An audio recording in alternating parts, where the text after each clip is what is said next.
Hi నేస్తమా, ఈరోజు మనం తమిళనాడు స్టైల్లో సాంబార్ తయారు చేసుకుందాము రండి. కావలసిన పదార్థాలు: కందిపప్పు, సాంబార్ పొడి, మునక్కాయ, క్యారెట్, బంగాళదుంప, దొండకాయ, బెండకాయ, బీన్స్, పచ్చిమిర్చి, టమోటా, నిమ్మకాయ సైజు అంత చింతపండు, కారము, పసుపు, ఉప్పు, వెల్లుల్లి, ఎండుమిర్చి, ఆనియన్, కొత్తిమీర, కరివేపాకు. తయారీ విధానం చూసేద్దాం రండి. 1 కప్పు కందిపప్పుకి 2.5 కప్పుల నీరు పోసుకొని కొంచెం పసుపు వేసుకొని మూత పెట్టి ఉడికించుకున్నాము.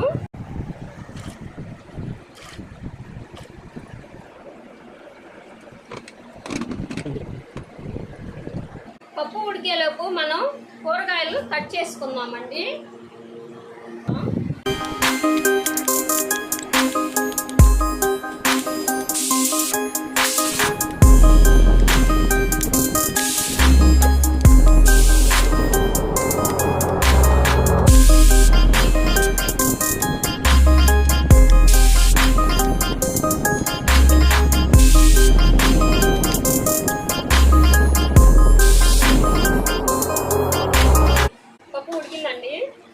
మిగిలిన ప్రాసెస్ మనం మొదలు పెడతాము.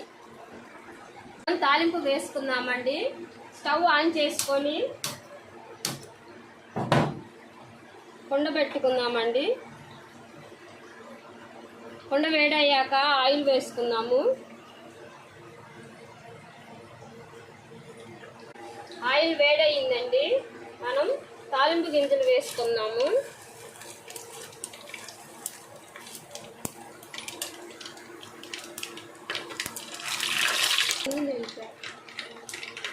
తాలింపు వేగిందండి. మనం ఎండుమిర్చి, వెల్లుల్లి, కరివేపాకు వేసుకుందాం.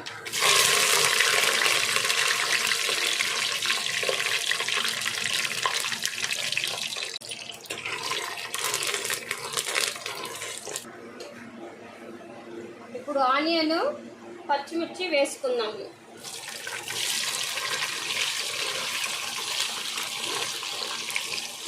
కూరగాయలన్నీ ఒకదాని తర్వాత ఒకటి వేసుకుందామండి.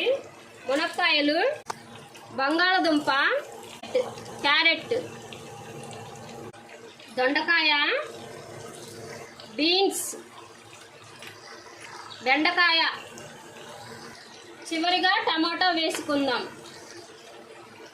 మొత్తము గరిటతో కలిపెట్టుకొని ఒక 5 నిమిషాలు మూత పెట్టి మగ్గించుకుందాము.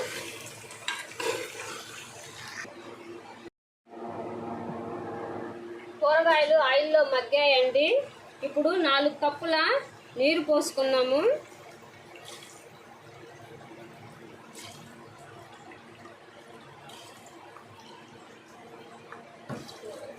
రుచికి సరిపడా సాల్ట్ వేసుకుందామండి.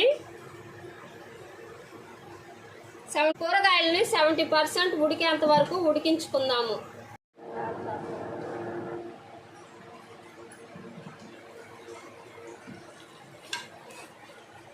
కూరగాయలు ఉడికాయండి. మనం ఇప్పుడు 1 స్పూను కారము, చింతపండు రసము, ఉడికించుకున్న పప్పు, అలాగే సాంబార్ పొడి వేసుకొని 5 నిమిషాలు ఉడికించుకుందాము. మన తమిళనాడు స్టైల్ సాంబార్ రెడీ అయిందండి. మంచి ఫ్లేవర్ వస్తుందండి. చివరిగా మనం కొత్తిమీర, కరివేపాకు వేసుకొని గార్నిష్ చేసుకుందాము.